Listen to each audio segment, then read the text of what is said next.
sidee nin xamaali ahaa marna beeraley ahaa kana dhashay qoys sabool ah oo u noqday milyaneerka iyo asaasaha shirkadda caleenta ee Lipton taas oo caleenteeda laga isticmaalo dhammaan caalamka oo dhan hantideeduna maanta ay gaariso in ka badan $10 bilyan.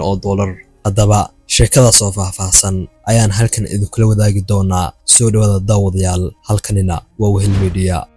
caleentan oo ah caleen shaaxa dunida lagu jecel yahay looguna isticmaalka badan yahay lagana helo goob kasta iyo guri kasta oo caalamka ah, waa caleentan yar oo ku jirta kartoonka jaalaha ah taas oo shaahi lagu sugi jiray waqtiga dheer ka dhigtay mid muddo gaaban lagu helo isaga oo diyaarsan. Thomas Lipton oo ahaa asaasaha shirkaddan waxa uu ku dhashay boqortooyada UK gaar ahaan dalka Scotland 1848. Thomas waalidkiis waxay iska ahaayeen xamaalato, yacni dad la dhaca nolosha carruurtooda yaryar oo uu ka mid ahaa markaasi. Thomas waxa uu ka soo jeeday qoys sabool ahaa lahaana dukaan yar oo lagu gadi jiray markaas raashinka, hilibka iyo qudaarta noocyadeeda kala duwan. halkaas ayuuna waalidkiis ku caawin jiray shaqana yaraan ayuu ku bilaabay Thomas.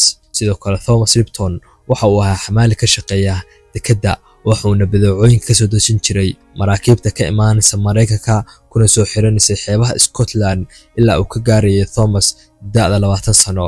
Thomas markaa riyadiisa ugu weyn waxay ahayd inuu tago dhulweynaha Mareykanka oo markaas ahayd loona arkayay fursad nololeed iyo mid dhaqaale tii ugu sareysay ee dadka reer Yurub ku taamayeen kuna riyoon jireen. ugu dambeynna Thomas riyadiisa way u rumowday, waxaana tagay dhulweynaha Mareykanka 1860.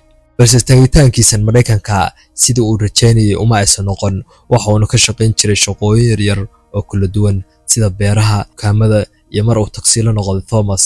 intaas ayuuna u dhaxeeyay Thomas inkastoo shaqooyinka yaryar ee kala duwan uu ka dhaxli doono khibrad aad u sareysa, haddana waxa u suura gashay inuu lacag aan badnayn uu ka soo urursado Mareykanka.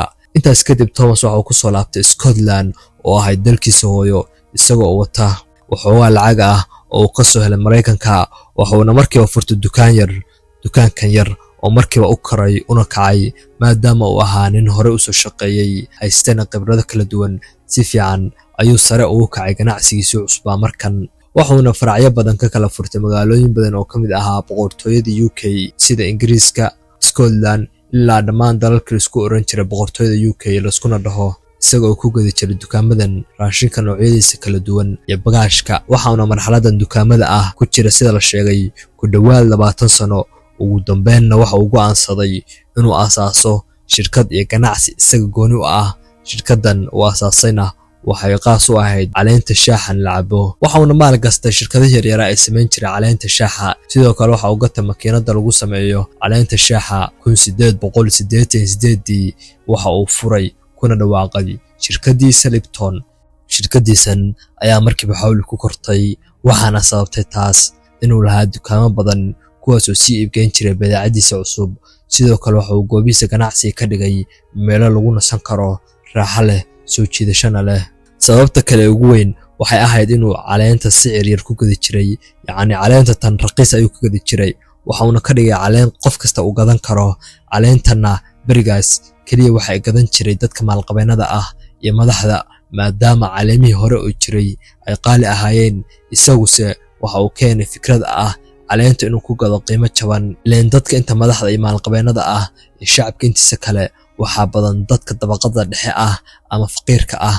sidoo kale waxa uu sameyn jiray markaana uu soo kordhiyay wax la yiraahdo free delivery, in alaabta qofka gurigiisa loogu geeyo. fikradaha kan oo uu ka soo maanguuriyay intuu joogay kana shaqaynayay Mareykanka.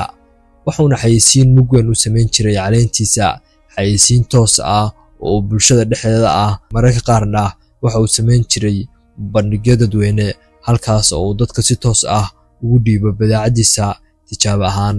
sidoo kale waxa uu badanaa sponsor ka noqon jiray tartamada dadka ay jecel yihiin si uu ugu faa'iideysto soo baxan oo uu xayeysiin ugu sameeyay shirkadiisa Lipton. caadi ahaanna xayeysiintu ganacsiga waxay ka tahay 30% ugu yaraan kala bar ganacsiga. xayeysiintu qayb ayay ka tahay. 1924 waxa uu gaaray heer lagu soo daabaco Thomas Lipton bogagga hore ee wargeysyada waaweyn, wuxuuna noqday milyaneerkii loogu jeclaa uguna wanaagsanaa caalamka oo dhan xilligaas ilaa iyo hadda. waxaana shaqaaleysiin jiray dadka danyarta ah. haddaba ninkii mar xamaaliga ahaan jiray kana dhashay family sabool ah waxa uu noqday bilyaneer hantidiisu maanta gaarayso 10 bilyan waxaana Thomas Lipton lagu yaqaanay u adeegidda bulshada caawinta dadka saboolka ah iyo shaqaaleysiinta malaayiin dad danyar ah maadaama uu xaaladdan soo maray haddaba Thomas Lipton waxa uu dhintay 2 Oktoobar 1931 isaga oo jira 81 sano maantana shirkadiisii weli waa sii jirtaa soo dhawaada daawadayaal halkan waa Wahel Media hanaga ilaawan subscribe-ta sidoo kale like-ta waxaan ku soo gudbin doonaa halkan oo ah boggeena Wahel Media muuqaalo joogto ah oo maalinle ah